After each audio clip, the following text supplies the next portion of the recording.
The broadcast is now starting. All attendees are in listen-only mode.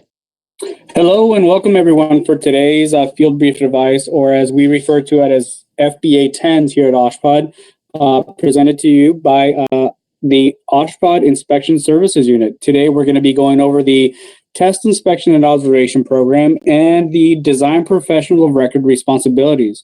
If you haven't done so already, feel free to download today's presentation provided to you for you in PDF format located under the Handout section of the Go-To panel, and we'll go ahead and download that for your use. We're going to be here for about a little under 10 minutes, and we're going to have about a 15 to 20 minute question and answer session at the end of the presentation. If you've been here before, you'll know that we have you muted during the presentation, but you do have the ability to type in your question into the questions section of the Go-To panel there on that toolbox. And you'll also have the opportunity at the end of the presentation to raise your hand if you want to go ahead and ask a question for clarifying purposes, or maybe you want to share an experience, or maybe you just want to go ahead and say something about the presentation.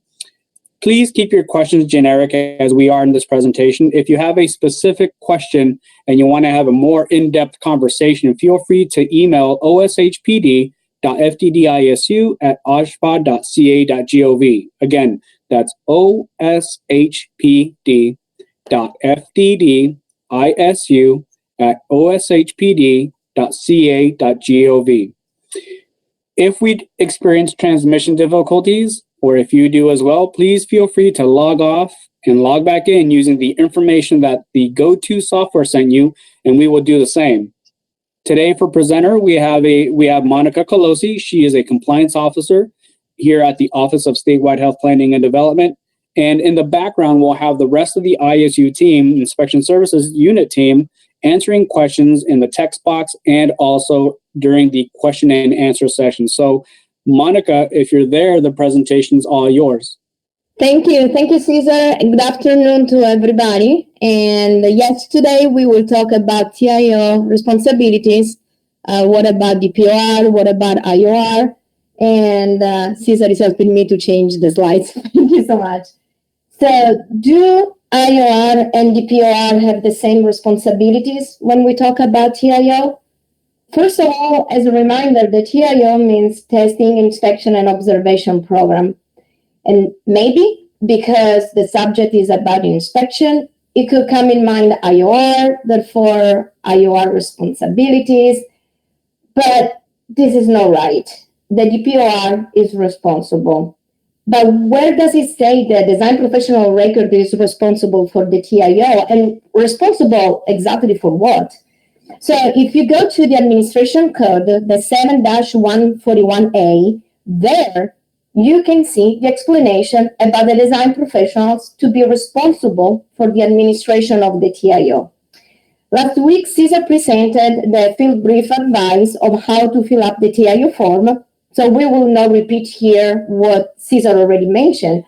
But of course, if you missed last week's webinar and you would like to get the copy of that presentation, please send us the email at oshpod.fddisu@oshpod.ca.gov. It's the same email that Cesar mentioned before. Don't worry, you will see this email address in the end, at the last page of the presentation. Remember, like Cesar said, to download the file from the Handout tab here on the GoToWebinar. And so if you missed last week's webinar and want the PDF file, by sending the email to us, we will get notified. We will send to you the PDF for that presentation. But back on this presentation about the TIO responsibilities, the design professional on record is also responsible to submit the TIO for approval prior the building permit. And this is per CAC 7-141D. Next slide, please.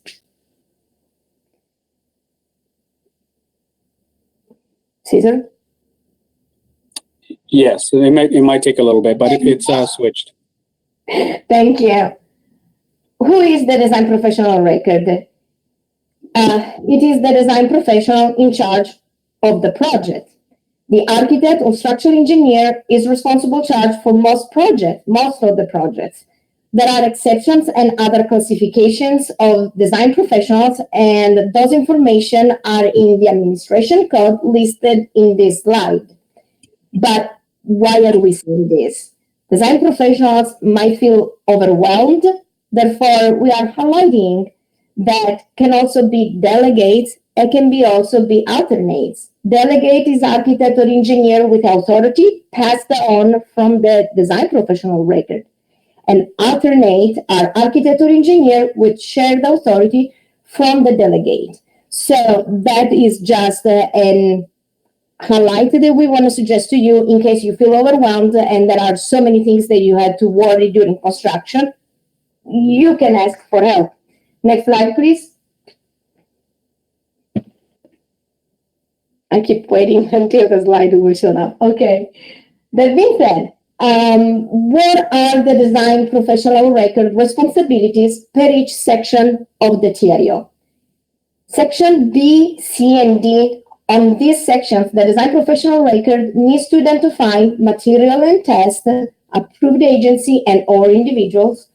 Also, for on-site and off-site special test and inspection, the design professional record needs to identify the manner, frequency, duration, and of course, all of this in coordination with the agency. If there is no OPAA, it's not a problem. Here you can include a sample of test and inspection report.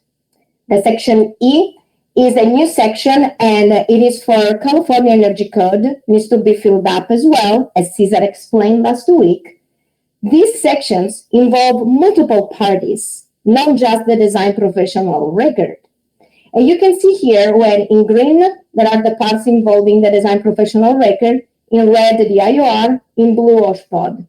But this does not mean that the TIO gets lost.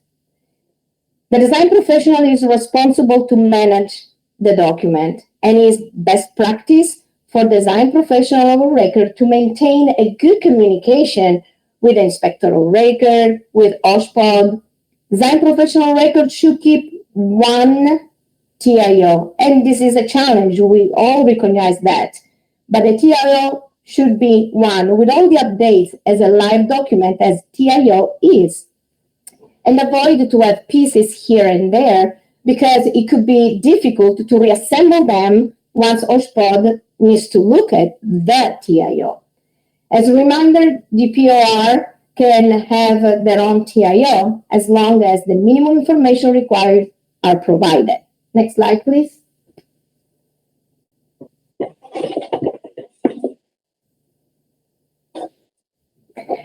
The section G, the application for inspectors of record for a project when there is more than one IOR is not an inspector responsibility.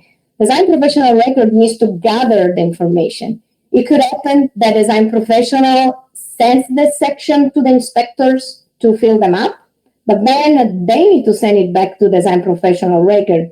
Why? Because the design professional record manages the TIO. If there is one IOR, there is a form to be submitted. Also, as a reminder, approval for the inspector record should be approved prior building permit is issued.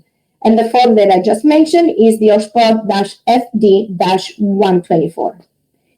The section F, design professional record needs to be identified and the work needs to be verified based on personal knowledge.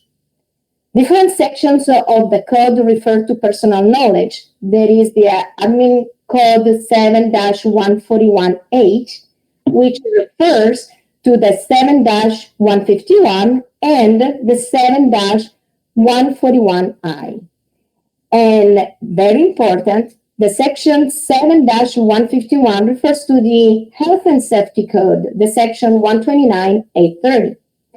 Design professional record is responsible to identify intervals and milestones in coordination with the team. Always remember, a project is a teamwork. Nobody knows everything. And the best practice could be of a coordination meeting of the TIO when prior the construction. The section J is for keeping the summary of the changes to the TIO program. Next slide, please.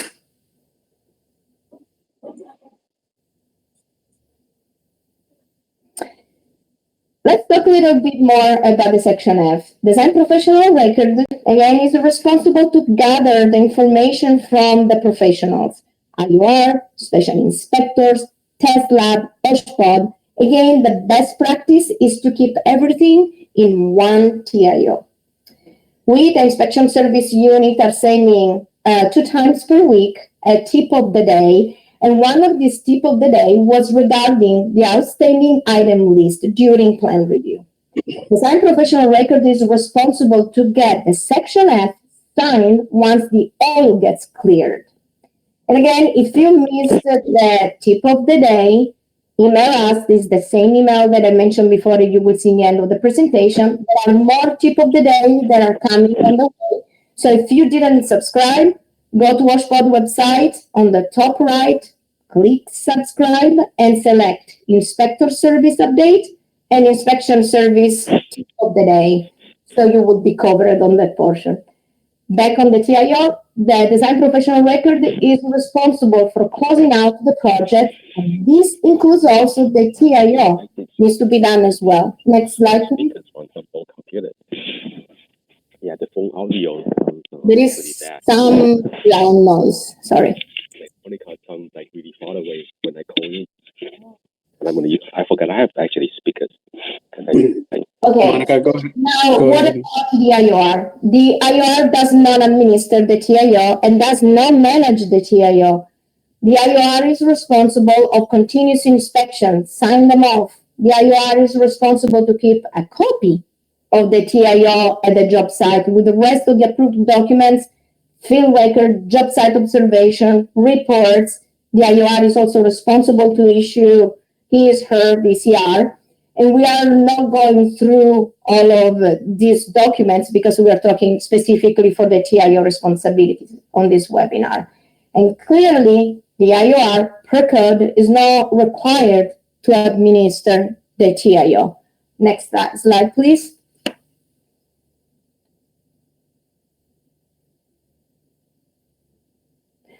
So, in conclusion, what can we say? Who is responsible to administer, manage the TIO is the design professional record.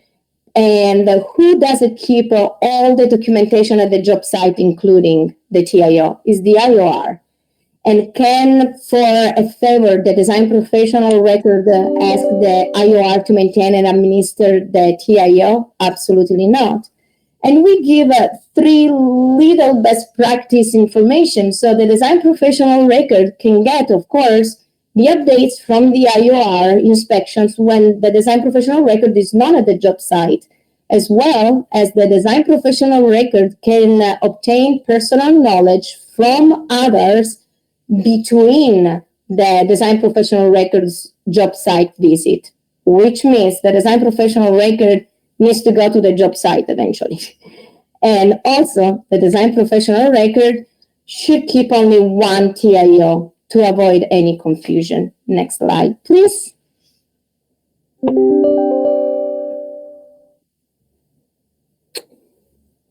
Which anyway will conclude the presentation, Cesar. Perfect. So here is the email that you can email us for any question, any webinar that probably you missed or the tip of the day.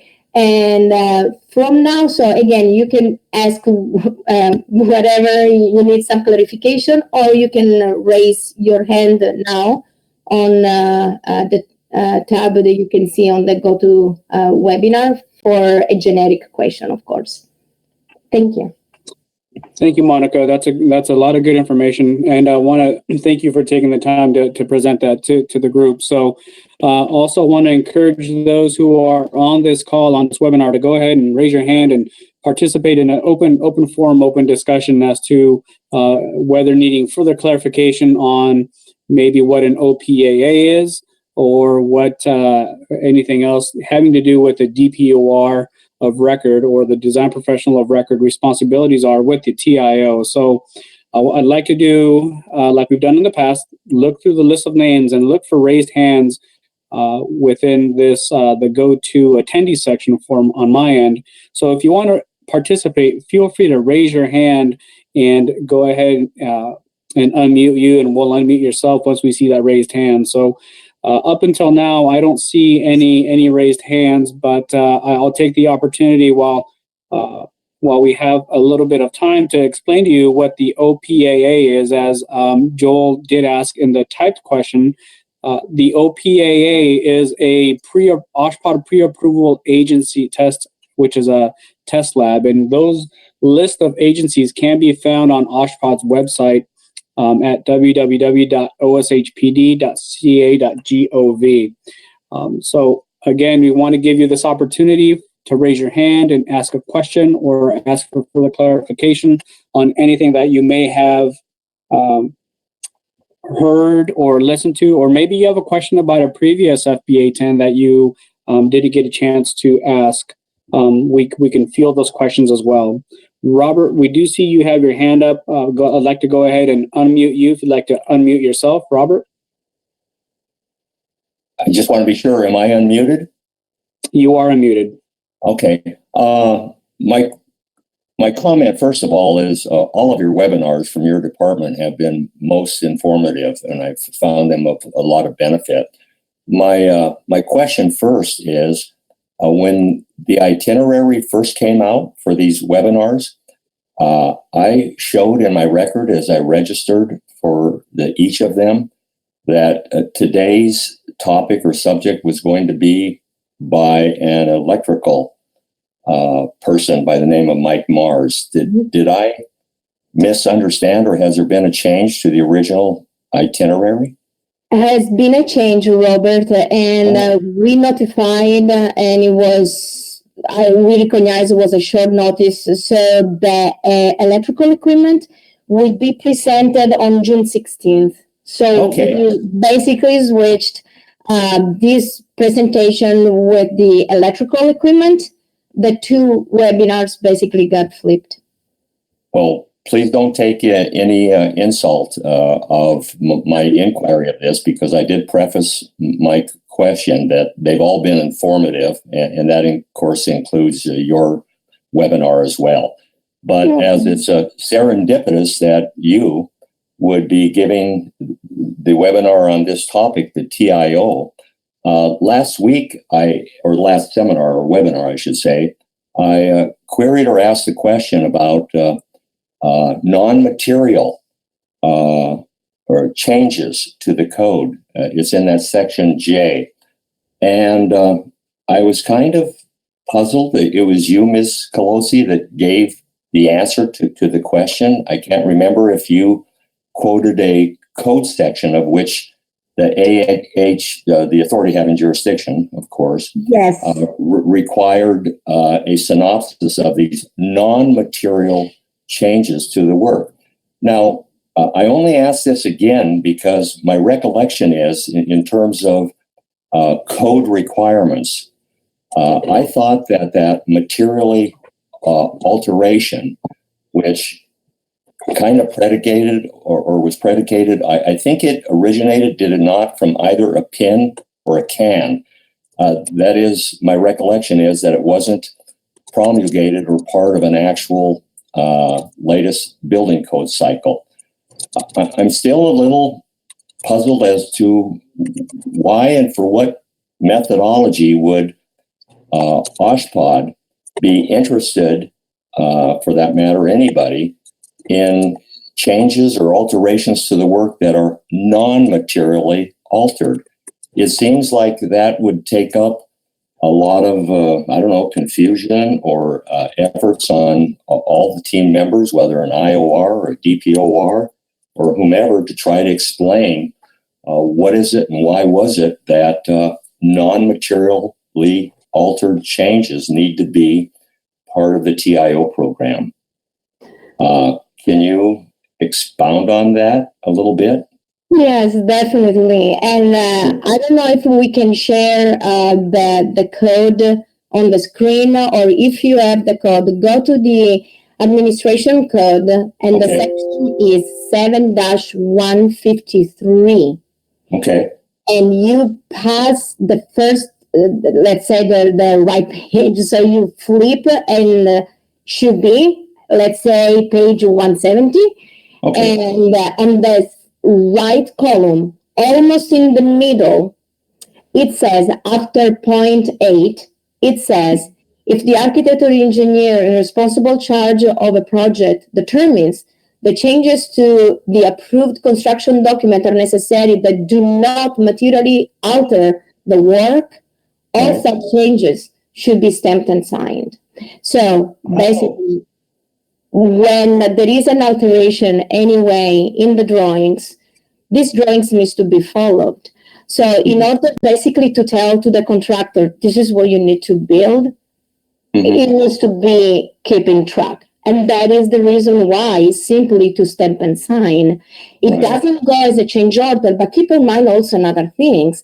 It could happen during the execution of the non-material change that OSHPAD will review the log of the ASI, right? And by reviewing, suppose that OSHPAD, the field staff says, oh no, this is not a non-material change, this is a material change. So that specific change, non-material change, becomes an ACD.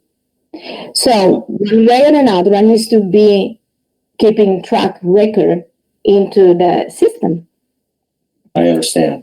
Well, thank you. And I want to say thank you again, because when you responded and gave to me your explanation is when I asked about non-material changes, you, as you did last week, and again today, that it's contained in the actual code. And I have to, well, not confess, but I haven't been actively involved, and as such, I'm not in receipt of the current code cycle, or the cycle of the current codes. So I didn't have that. That's why I was a little puzzled. But you're an One thing that we continue to say during all this webinar is basically an advice to everybody. Please take a look on the administration code, because there are so many information that for one reason or another one don't get considered. And in the reality is everything is there. Right. So yes, please go take a look. So this is what Caesar now is providing. There you go. That is the portion of the code that says when is a non-material change needs to be stamped and signed. One thing that I used to do when I was on the private sector, for example, was always to have under the delta, and that is an advice, doesn't mean that you have to do, okay? But what I used to do always was to have under the delta a little rectangle that if there was an RFI related, that was linking everything. So all of a sudden, the RFI log, the non-material change log, the ACD log, everything made sense. Everything was correlated. So that is a little advice if you want to take for keeping track of all the changes. And that would be even faster during construction to understand why certain things changed. So. Sure. No, and that's good advice. Every one of us should be looking for some helpful hints, and in as much as that was some of your methodology when you explained you were in the private sector, if you may require that on jobs or projects to which I was assigned an IOR, we would actually in RFIs or what have you, in any RFIs particularly, we would have the DPOR make a comment in any and all RFIs that whether or not the nature of the RFI submitted by a contractor or whomever else, it did not materially alter the work. So that's what I thought was very helpful when I was engaged in private practice, and that hint that you just gave me of when you were likewise in private practice is something to consider and follow. Thank you again for your time. I appreciate your response to this question. You're very welcome. And this is James speaking right now. I have technical difficulties, so you guys might hear some noise from my area. And to confirm is that the TIO we are pretty much using the process that it is a living document, right? Even though it's a construction document. So to assist everybody, we are using the non-material alter change rule to allow changes on a constant basis, right? So anytime that the DPOR want to make a change, the person could do so and just ask one of the field staff to review and approve it, rather than submitting, an ACD to alter the change. However, if an ACD that is which is a material alter change has increased the scope that the TIO is required to amend it, meaning DPOR has submitted TIO as part of the ACD when they submit that ACD. So it all kind of depends on the scope of change, and that's how why Monica say that we are using this material alter change rule as part of the TIO amendment. And as far as for the RFI, just like Robert, you say, now the process is that the DPOR need to, declare that it's a material alter change, non-material alter change, or clarifications. Most field staff will audit them at the beginning, and then we will only review the material alter change RFIs, because all the other RFIs, they will be in the log, and field staff just audit the log. Well, thank you for that as well, James. And I'm sure that given the choices to go through the formal process of especially the non-material changes to where it goes through all the parties and comes back as an approved ACD, I think, as you explained it, it would probably be preferred that as a team that the autonomy of which the ACO or another OSHPD representatives at the construction of work could approve the non-material changes there on site, rather than go through the formal process of a change order. I think that would probably be the preferred. Yes, yeah. Yes, because even though we are on EPR now, but it still take a few days to be triage and process, and then CO review, triage, and assign to field staff. So we don't want the TIO, which is a very crucial document for construction, to be kind of being the bottleneck and get held up, unable to be approved due to the process. So it will be easier to email into the field staff and get either concurrence or approval by the field staff for any changes. Yeah. Well, thank you to each of you for your response to this question. I appreciate it. Thank you again. Goodbye. Great question, Robert. and it really kind of bolsters and gives more information to the presentation. So thank you for raising your hand and participating. I do want to remind everybody that we are at time, but we do have one question that was typed in that I want to read to the entire group, because it is a good question as well. And this kind of switching gears, it deals with the alternates and delegates. The question reads, can the alternate or delegate be the DPOR which visits the job site, or must it be the primary listed DPOR? And the answer that Joe provided was the alternate, delegate, or primary should visit the site for personal knowledge. Other non-licensed staff can visit, but cannot sign. These folks can report back to the delegates, primary or alternates, for their designated portion. So that's a little bit more of information that is provided to you from the ISU, or Inspection Services Unit, which we're hoping helps your cause out there in the field. Robert, I do see you have your hand raised one more time. Did you want to add something? No, I apologize again, as you can tell from the last webinar. And again, I'm not familiar with this technology, but I think I'm getting it. I see that. Apologize. I'm sorry, Al. Yeah, that's quite all right. Just wanted to make sure we captured all of your concerns. Yeah, you're off. Yeah, thank you, Robert. Okay, so with that being said, we are at time, and I do not see any more questions or any more hands raised. So we're going to go ahead and wrap this up. And we do want to remind you that if you have questions that come to you later and you want some answers to, feel free to email oshpd.fddisu@oshpod.ca.gov, and that's the same email address you see on your screen there. So if you have something that you need clarification, or maybe as Monica said during her presentation, you didn't get a copy of the PDF from previous presentations, feel free to reach out to us and we'd be happy to provide those for you. So again, up and coming, we have IOR for FBA10s, we have IOR notices and responsibilities, electrical equipment clearance, construction containments, fire alarm, fire smoke dampers, etc.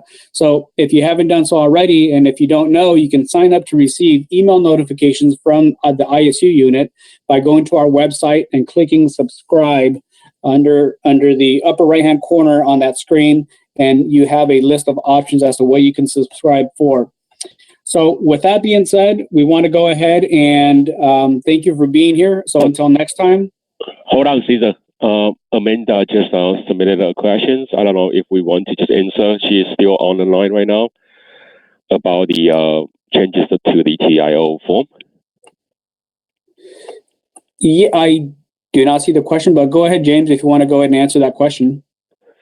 So, Amanda, since the last edition, which is the 2016 TIO form that is provided by OSHPD, we do included a new section now for the DPOR to make changes or records of the changes. So the DPOR could use that section to track the changes. So we know that there's not enough room in the margin, and at times we might see delta 10 on the TIO program. So that's the reason that we created the new sections, and you can use that section to track all the changes.